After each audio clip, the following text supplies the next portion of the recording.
ତୈଳିକ ବୈଶ୍ୟ ସମାଜର ବାର୍ଷିକ ଅଧିବେଶନ ଅନୁଷ୍ଠିତ। ଖଣ୍ଡପଡ଼ା ବ୍ଲକ ବଳଭଦ୍ର ପ୍ରସାଦ ପଞ୍ଚାୟତ ଅଧୀନ ନୂଆପଡ଼ା ଗ୍ରାମରେ ତୈଳିକ ବୈଶ୍ୟ ସମାଜର ବାର୍ଷିକ ଅଧିବେଶନ ଅନୁଷ୍ଠିତ ହୋଇଯାଇଛି। ଗତକାଲି ପ୍ରଭୁ ନୀଳକଣ୍ଠେଶ୍ୱର ମନ୍ଦିର ପ୍ରାଙ୍ଗଣରେ ନବକ୍ରୋଶ ରାଜ୍ୟ ତୈଳିକ ବୈଶ୍ୟ ସମାଜର 88ତମ ବାର୍ଷିକ ଅଧିବେଶନ ଅନୁଷ୍ଠିତ ହୋଇଥିବା ବେଳେ ଏକ ବିଶାଳ ଶୋଭାଯାତ୍ରା ଗ୍ରାମ ପରିକ୍ରମା କରିଥିଲା।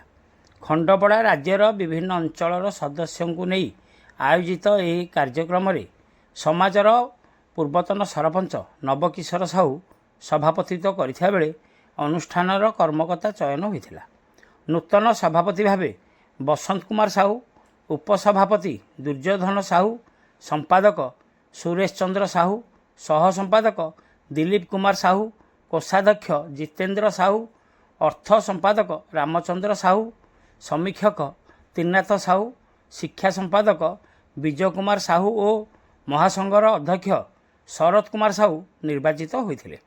ଏ ଅବସରରେ ନୂତନ ସଭାପତି ବସନ୍ତ କୁମାର ସାହୁ ସଂଗଠନର ଉନ୍ନତି ଓ ସମାଜ କଲ୍ୟାଣମୂଳକ ପଦକ୍ଷେପ ନିମନ୍ତେ ପଦକ୍ଷେପ ନେବେ ବୋଲି ସୂଚନା ମିଳିଛି। ନୂତନ ପଦାଧିକାରୀଙ୍କ କାର୍ଯ୍ୟାଳୟ 1 ବର୍ଷ ହୋଇଥିବା ବେଳେ ବନମାଳୀପୁର, ବାଇଗୁଣିଆ, କଣ୍ଟିଲୋ, ଖଳିସାହି, ନୂଆପଡ଼ା ଅଞ୍ଚଳର ବହୁ ପଦାଧିକାରୀ ଯୋଗ ଦେଇଥିଲେ। ଖଣ୍ଡପଡ଼ାରୁ ସନ୍ତୋଷ କୁମାର ସାହୁଙ୍କ ରିପୋର୍ଟ, ଖଣ୍ଡପଡ଼ା ଖବର।